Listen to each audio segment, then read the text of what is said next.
Media நண்பர்களுக்கு என்னோட வணக்கத்தை தெரிவிச்சுக்கிறேன். இப்போது என்றென்றும் புன்னகை படம் ரிலீஸ் ஆக போகுது. கிட்டத்தட்ட ஒரு 10 மந்த்ஸ்க்கு அப்புறம் என்னோடய படம் ரிலீஸ் ஆகுது.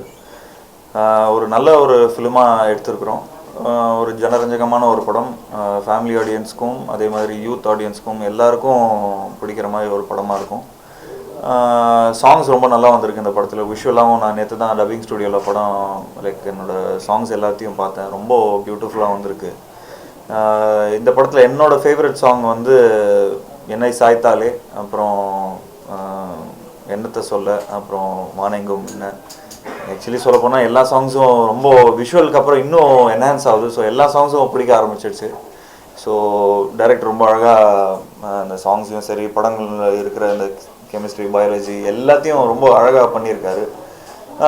ஒரு டைரக்டருக்கு வந்து ஒரு பெரிய சேலஞ்சே என்னென்னா எல்லா விஷயங்களும் ஒரே படத்தில் கொண்டு வரணும், அதுவும் பேலன்ஸ்டாக கொண்டு வரணும். ஸோ அந்த அந்த பேலன்ஸ்டான ஒரு விஷயத்தை வந்து ரொம்ப அழகாக பண்ணியிருக்காரு. ஏன்னா இந்த படத்தில் ஃப்ரெண்ட்ஷிப்புங்கிற ஒரு விஷயம் இருக்குது. இப்போது ஃப்ரெண்ட்ஷிப் வந்து ரொம்ப இன்னாக இருக்குது.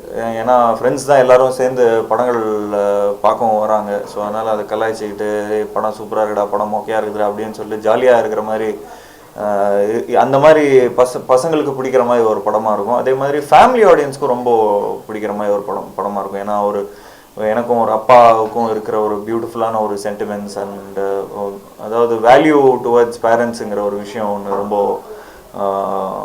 படத்தில் ரொம்ப தெரியுது.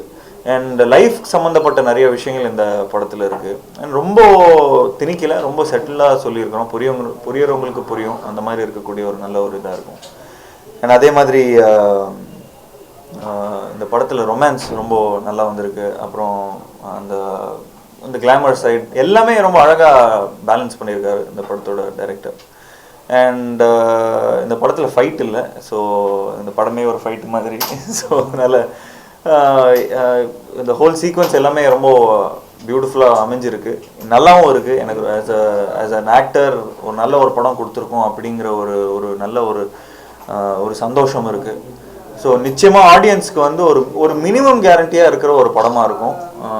ஏன்னா சில ஃபிலிம்ஸ்லாம் இப்போது சொல்ல போனோம்னா இந்த படம்லாம் கொஞ்சம் எக்ஸ்பெரிமெண்ட் பண்ணியிருந்தோம். இப்போ முகமுடி, நீதான் என் பொண்ணு வசந்தம், டேவிட், இந்த மாதிரி படங்கள்லாம் கொஞ்சம் ரொம்ப எக்ஸ்பெரிமெண்டலாக பண்ணியிருந்தோம். அதே மாதிரி இந்த படமும் சரி, ஒரு ஐ வுடன்ட் சே தட் இது வந்து ரன் ஆஃப் த மில் மாதிரி ஒரு ஃபிலிம் இதாக எடுக்கலை. திரும்பவும் இதுவும் ஒரு எக்ஸ்பெரிமெண்ட்டாக எடுக்கணும் அப்படிங்கிற மாதிரி தான் ஒரு மைண்ட் செட்டில் இருந்தோம். பட் அந்த எக்ஸ்பெரிமெண்ட்டும் ரொம்ப அழகாக ஒர்க் அவுட் ஆகிருக்கு. அதே மாதிரி இப்போ இருக்கிற மக்கள் படம் எப்படி ரசிக்கிறாங்க, அவங்க பார்க்குறாங்க, இப்போ இருக்கிற அவங்களோட மைண்ட் செட்டுக்கு ஏற்ற மாதிரி இருக்கிற ஒரு பர்ஃபெக்டான ஒரு ஃபிலிம். சிம்பிளாக சொல்ல போனோம்னா ஒரு நல்ல ஒரு ஹை குவாலிட்டி, நல்ல ஒரு ஹிந்தி படத்தில் இருக்கிற ஒரு விஷுவல்ஸ், ஒரு தமிழ் டயலாக்ஸில் நம்மளுக்கு புரிகிற மாதிரி நம்மளோட எமோஷன்ஸ்க்கு பேசுகிற ஒரு நல்ல ஒரு விஷுவலாக இருக்கிற ஒரு படமாக இருக்கும். எல்லாரோட மனசுலையும் போய் இந்த படம் வந்து பெனிட்ரேட் ஆகும். ஏன்னா அவ்வளோ அழகான மொமெண்ட்ஸ் இருக்குது. இந்த படத்தில் வினய் நடிச்சிருக்காரு. வினய் ரொம்ப பியூட்டிஃபுல்லாக பண்ணியிருக்காரு. அவரோட படங்கள்லே இப்போது உன்னாலேயில் பார்த்த ஒரு ஃப்ரெஷ்னஸ் வினய்க்கு எப்படி இருந்ததோ அந்த ஃப்ரெஷ்னஸ் இந்த படத்தில் இருக்கும். சந்தானம் சாதாரணமாக ஹீரோ தான் கலாய்ச்சிட்டு இருப்பார், இல்லை கூட இருக்கிற ஹீரோயின் ஏதாவது கலாய்ச்சிட்டு இருப்பார். ஸோ அந்த மாதிரி இருக்கக்கூடிய அவர் எப்பயுமே இந்த கவுண்டர் அடிக்கிறது அந்த மாதிரி இருக்கக்கூடிய ஒரு சந்தானத்தை தான் நம்ம இவ்வளோ படங்கள்லையும் பார்த்துருக்குறோம். சிவா மனசில் சக்தியிலேருந்து சிங்கம், புலி, என்னோடய படங்களில் நான் சொல்கிறேன். அதே ராஜேஷ் படங்கள் எல்லாமே பார்த்துட்டு இந்த மாதிரி கமெண்ட் அடிக்கிற ஒரு சந்தானமாக தான் பார்த்துருவேன். ஏன்னா அதில் தான் அவர் ரொம்ப பேர் போனவர். பட் இந்த படத்தில் டைரக்டர் ரொம்ப அழகாக ஒரு ஸ்லாப்ஸ்டிக் காமெடி பண்ணியிருக்காரு. ஸோ ஒரு காமெடியும் அவருக்கு பிடிச்ச மாதிரி, அதாவது சந்தானத்துக்கோட ஆர்க்கில் இருக்கிற நிறைய விஷயங்கள் அதுவும் பண்ணியிருக்காரு. ஸோ ஒரு சென்டிமெண்ட்டும் ஒர்க் அவுட் ஆயிருக்கு. ஏன்னா ஒரு ஃப்ரெண்டாக இருந்து சீரியஸான ஒரு விஷயத்த சொல்லும்போது அது சிரிப்பும் வந்துடக்கூடாது. ஸோ அதனால் அது கரெக்டான ஒரு ஆக்டர் வந்து ஒரு நல்ல ஒரு நடிகராக இங்கே இருந்திருக்காரு, ஒரு நல்ல ஒரு கேரக்டர் ஆர்டிஸ்டாகவும் இருக்கார், நல்ல ஒரு ஹீரோ மெட்டீரியலாகவும் இருக்கார் இந்த படத்தில். அதே மாதிரி ஒரு நல்ல ஒரு அந்த காமெடியும் அவரோட ஃபோட்டோ ரொம்ப அழகாக பண்ணியிருக்காரு. ஸோ ஆஸ் அ ஃபிலிம் எல்லாமே பியூட்டிஃபுல்லாக வந்திருக்கு. ட்ரிஷாக்கும் எனக்கும் ஒரு 10 இயர்ஸ்க்கு அப்புறம் இல்லை, 10 இயர்ஸ் 2 பேரும் ஆச்சு எங்களோட கெரியரில் வந்து. பட் அவங்க கூட ஃபஸ்ட் டைம் ஒரு படமாக நடிக்கிறேன். அவங்களுக்கும் ஒரு நல்ல எக்ஸ்பீரியன்ஸாக இருந்தது.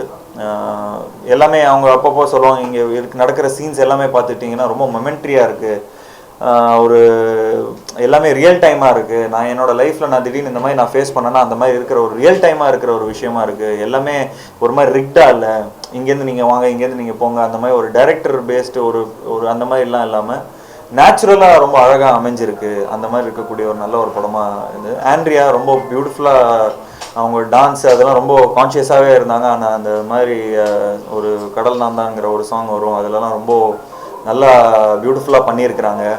அண்ட் அதே மாதிரி ஹெலிகாப்டர் சாப்பர்லலாம் போயெல்லாம் ஷூட்லாம் பண்ணியிருக்கிறோம். ஸோ அதெல்லாம் அந்த ரிஸ்க்கான ரொமான்ஸ் சீன்லாம் டேரக்டர் தான் வந்து டைரக்ட் பண்ணி இந்த மாதிரிலாம் சீக்வன்ஸ்லாம் அவர் தான் பிளான் பண்ணார். சாங்ஸ் எல்லாமே ரொம்ப பியூட்டிஃபுல்லாக வந்திருக்கு படத்தில். ஹாரிஸ் சார் ரொம்ப எஃபர்ட் எடுத்து பண்ணியிருக்காரு. இந்த படத்தில் வந்து அவர் ஆர்ஆர் பண்ணும்போது அவ்வளோ விழுந்து விழுந்து சிரித்து இந்த இதை பண்ணியிருக்காரு. ஒரு நல்ல பாசிட்டிவாக இருக்குது. ஒரு படம் வரத்துக்கு முன்னாடி ஒரு பாசிட்டிவாக இருக்குது. ஸோ தமிழ் குமரன் சார் இந்த படத்தோட ப்ரொடியூசர். ஸோ அவரு இந்த படத்தை வந்து நாங்கள் நிறைய வேற மாதிரி ஆக்சுவலி நானும் அவரும் வேற ஒரு படம் பண்ணுறதா இருந்தது. பட் அந்த படம் ஒரு ஸ்டேஜுக்கு மேலே ஒர்க் அவுட் ஆகும் போயிடுச்சு. அதுக்கப்புறம் வேறு டேரக்டர்ஸ் கொஞ்சம் மாசான படம் பண்ணுவோம், இப்படி பண்ணுவோம் அப்படி பண்ணுவோம் அப்படி தான் இவர்கிட்ட சஜஸ்ட் பண்ணிட்டு இருந்தேன். பட் இவர் தமிழ் குமரன் சார் பார்த்துட்டிங்கன்னா என்டையர்லி நான் ஒரு விஷுவல் பண்ணி வச்சுருந்தேன். ஸோ இந்த மாதிரி ஒரு ப்ரொடியூசருக்கு நம்ம ஒரு மாசான ஒரு ஃபிலிம் பண்ணுவோம் அப்படிங்கிற மாதிரி தான் நான் இது பண்ணியிருந்தேன்.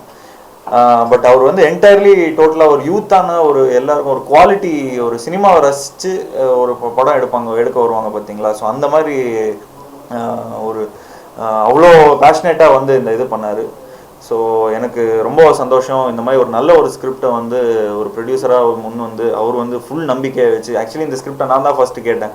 பட் செகண்ட் டைம் வந்து இவர் தான் என்னை கன்வின்ஸ் பண்ணார், இந்த கதையை நீங்கள் பண்ணால் தான் நல்லாயிருக்கும் அப்படிங்கிற மாதிரி. எனக்கே கோக்கு அப்புறம் தான் கமிட் பண்ணது. ஸோ திரும்ப ஒரு ஆக்ஷன் ஃபிலிம் பண்ணலாம், ஒரு ஒரு பயங்கரமான விஷுவலாக ஒரு ஃபிலிம் பண்ணலாம் அப்படிங்கிறது தான் இது இருந்தது. பட் விஷுவலாக ஒரு படமும் அமைஞ்சது. அதே மாதிரி ஒரு பியூட்டிஃபுல்லாக ஒரு சாஃப்டாக ஒரு ரொமான்டிக்காகவும் இருந்தது. ஒரு யூத்தாக இருக்கிற ஒரு நல்ல ஒரு ஸ்கிரிப்டாக இருந்தது. நீங்கள் இது ஸ்கிரிப்ட் இப்போ பண்ணிங்கன்னா ஒரு ட்ரெண்ட் செட்டிங்காக இருக்கும் அப்படிங்கிற மாதிரி தான் அவர் தான் ஃபுல்லாக அந்த என்கரேஜே பண்ணார். ஸோ எனக்கும் திருப்தியாக இருக்குது. ஒரு நல்ல ஒரு படம் பண்ணியிருக்கோம். நிச்சயமாக என்னோட கெரியரில் ஒரு முக்கியமான ஒரு படமாக இருக்கும். And over to the director.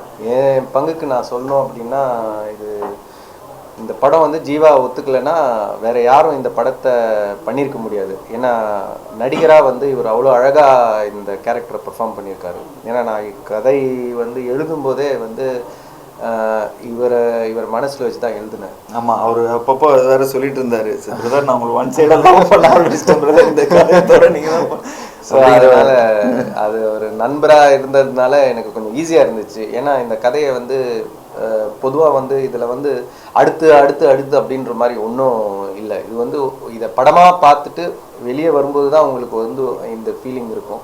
So இந்த ஒரு கேரக்டராக இந்த மாதிரி ஒரு படத்தில் வந்து எனக்கு தெரிஞ்சு வேறு யாரும் இந்த அளவுக்கு அழகாக பெர்ஃபார்ம் பண்ணியிருக்க மாட்டாங்க. ஸோ ஜீவா ஒத்துக்கிட்டதுக்கு நான் ஆக்சுவலி ரொம்ப அதுதான் முக்கியமான காரணம். இந்த படம் இப்போ நல்லா வந்திருக்கு அப்படின்னா கண்டிப்பாக அது வந்து ஜீவா உடைய உழைப்பில் ஆதரவில் தான் அது நடந்தது. ரெண்டாவது தமிழ் குமரன் சார், அவர் வந்து இந்த படத்தில் வந்து என்ன அப்படின்னா எல்லாருமே வந்து கமர்ஷியல் ரீதியாக யோசிக்கும்போது நிறைய விஷயங்கள் நடக்காமல் போயிடலாம். இல்லைங்க இதுக்கு பிஸ்னஸ் ஆகாது, இல்லாட்டி இதுக்கு இவ்வளோ பொருள் செலவாகுது அப்படின்னு. இந்த படம் வந்து பெரிய பொருள் செலவில் ஆகுனது. ஏன்னா டெக்னிக்கலி இது வந்து ஸ்ட்ராங்கான ஒரு படமாக இருக்கணும்னு நான் முடிவு செஞ்சேன். ஏன்னா இது வந்து ஒரு மியூசிக்கல், இதுக்கு கண்டிப்பாக ஹாரிஸ் ஜெயராஜ் அவர் இருந்தால் நல்லாயிருக்கும் அப்படின்னு சொல்லும்போது இவர் வந்து அவர் வந்து ஹாரிஸ் ஜெயராஜோடைய தீவிர ரசிகராக இருந்ததுனால எனக்கு அது வந்து ப்ளஸ்ஸாக போயிடுச்சு. ஸோ நாங்கள் போய் ஹாரிஸ் ஜெயராஜ் கிட்ட போகும்போது அவர் வந்து மிகப்பெரிய இயக்குநர்களோட தான் வேலை செஞ்சுட்டு இருந்திருக்கிறார் இது வரைக்கும். பட் இந்த கதையை நான் சொல்லும்போது இம்மீடியட்டாக ஒத்துக்கிட்டு பண்ணலாம், நான் வரேன் அப்படின்னு சொல்லும்போது இந்த கதை வந்து இந்த மாதிரி இருந்தால் தான் இந்த கதையாக இருக்க முடியும். அந்த ஒரு விஷயத்தினால வந்து இந்த கதைக்கு வந்து அவ்வளோ செலவு பண்ணி, ஏன்னா இதில் நிறைய ஆர்டிஸ்ட்டுங்க, ஜீவாவை தவிர்த்து வினய், சந்தானம், ஆண்ட்ரியா, ட்ரிஷா, ஜெகன், நாசர், அப்புறம் டெக்னீஷியன்ஸ் பார்த்தா கார்த்திக். ஸோ அந்த மாதிரி நிறைய எக்கச்சக்கமான ஒரு பெரிய பட்டாளமே இருக்குது ஒன்று. ரெண்டாவது வந்து நாங்கள் வந்து வெளிநாட்டில் நிறைய நாள் ஷூட் பண்ணோம். ஏன்னா இதில் வந்து ஒரு செகண்ட் ஹாஃபில் வந்து கிட்டத்தட்ட ஒரு அரை மணி நேரம் வந்து வெளிநாட்டில் நடக்குது. ஸோ ஸோ அப்படி இருக்கும்போது வந்து இந்தியாவில் வந்து நான் ஆஃபீஸே வந்து எதுவுமே வந்து இங்கே ஆஃபீஸில் எடுக்கல, நிறைய செட்டு போட்டு எடுத்தோம். ஸோ நிறைய பொருள் செலவாச்சு. அண்ட் இந்த அந்த அந்த இந்த படத்தை ஜஸ்டிஃபை பண்ணுறதுக்கு அவ்வளோ மியூசிக், அவ்வளோ ஆர்ஆர், அவ்வளோ நல்ல பாட்டுங்க. இப்போ ஹாரிஸ் சார்லாம் வந்து நாங்கள் கம்போசிங்கே வந்துட்டு சிங்கப்பூர் போயிருந்தோம். அந்த மாதிரி நிறைய டைம் எடுத்தது. ஆனாலும் எண்ட் ப்ராடக்டாக வந்து எனக்கு திருப்தியாக இருக்குது. அதுதான் இப்போது முக்கியமான ஒரு விஷயம். எந்த இடத்துலையும் குறைச்சல் இல்லாமல் ரொம்ப அழகாக இந்த படத்தை வந்து எல்லாரோட கோஆப்ரேஷன், அது ப்ரொடியூசராக இருக்கட்டும், ஆக்டர்ஸாக இருக்கட்டும், சந்தானமாக இருக்கட்டும். ஏன்னா சந்தானம் வந்து என்னுடைய நெருங்கிய நண்பர். அவர் வந்து இந்த படத்தை உருவாக்குனதுக்கு அவரும் ஒரு முக்கியமான ஒரு ஒரு இதுன்னு சொல்லலாம். ஏன்னா அவர் வந்து தமிழ் சாருக்கும் சந்தானம் நல்லா தெரியும். இந்த படம் வந்து இந்த மாதிரி ஒரு படம் பண்ணுறேன் அப்படின்னா சந்தானம் வந்து அவருடைய டேட்டு என்னதான் பிஸியாக இருந்தாலும் அவருடைய டேட்டு கொடுத்து, அதை தாண்டி அவருடைய நடிப்புலேருந்து கொஞ்சம் வித்தியாசமாக இருக்கும் இந்த படத்தில். ஏன்னா சந்தானம் வந்து ஒரு காமெடியனாக இல்லாமல் 3 ஃப்ரெண்டில் ஒரு ஃப்ரெண்டாக இருக்கணும், மக்களுக்கு வந்து கதையை மிஸ் பண்ணிடக்கூடாது, அந்த 3 ஃப்ரெண்டில் ஒரு நண்பராக சந்தானம் தெரியணும் அப்படின்றதுக்காக நிறைய விஷயங்கள் பண்ணியிருக்கு. ஸோ அதெல்லாம் ஒர்க் அவுட் ஆகிடுச்சின்னு நினைக்கும் போது சந்தோஷமாக இருக்குது. ஸோ இந்த இந்த படத்தை வந்து 20ஆம் தேதி ரிலீஸ் ஆகுது. அதுக்கு முன்னாடி பார்த்த உதயநிதி ஸ்டாலின் அவர்கள், அதுக்கப்புறம் அவங்க ஆஃபீஸ்லேருந்து பார்த்தவங்களாம் சந்தோஷமாக, அவங்களாம் திருப்தியாக இருக்காங்க, நல்லா வந்திருக்குன்னு சொன்னாங்க. அது எனக்கு ரொம்ப திருப்தியாக இருக்குது. அதனால் நன்றி. இது என்னுடைய முதல் படம். என்னதான் ஒரு தயாரிப்பாளர் எவ்வளோதான் செலவு பண்ணி இது பண்ணியிருந்தாலும் ஒரு இயக்குனருடைய ஒத்துழைப்பு இல்லாமல் இந்த படத்தை பண்ணியிருக்க முடியாது. அவ்வளோ இது பண்ணார், அவ்வளோ ரிஸ்க் எடுத்து அவர் கூட இருந்து எல்லா வேலையுமே பண்ணார் இயக்குனர். அவர் படம் மாதிரி சொல்லிட்டு ஒரு இயக்குனராக மட்டும் இல்லாமல் ரொம்ப ஒத்துழைப்பு கொடுத்து ரொம்ப இது பண்ணார். அதேமாரி நம்ம ஜீவாவை பற்றி சொல்லவே தேவையில்லை. அவர் அவ்வளோ ஹார்ட் ஒர்க் பண்ணி ரொம்ப சிறப்பு. இப்படி ஒரு நடிகர் நான் பார்த்ததே கிடையாது. இது மாதிரி சினிஃபீல்டில் இது பண்ணி எல்லா இதுவும் பண்ணி அவர் பார்த்து எடுத்துக்கிட்டு ஒரு மெனக்கெட்டு இப்படி வரணும் அப்படி வரணும் சொல்லி. அதே மாதிரி வினய், சந்தானம் இந்த படத்தை வந்தது ஒரு முக்கியமான காரணம். இந்த முதல் படம் தயாரித்து ரொம்ப பெருமையாக இருக்குது. எல்லாம் படம் பார்த்துட்டோம், இது ரொம்ப திருப்தியாக இருக்குது. இது என்னுடைய முதல் தயாரிப்பில் இப்படி ஒரு படம் வருது, எனக்கு ரொம்ப பெருமையாக இருக்குது. இதில் ஒத்துழைச்ச அனைவருக்கும் நன்றி தெரிவிக்கிறேன்.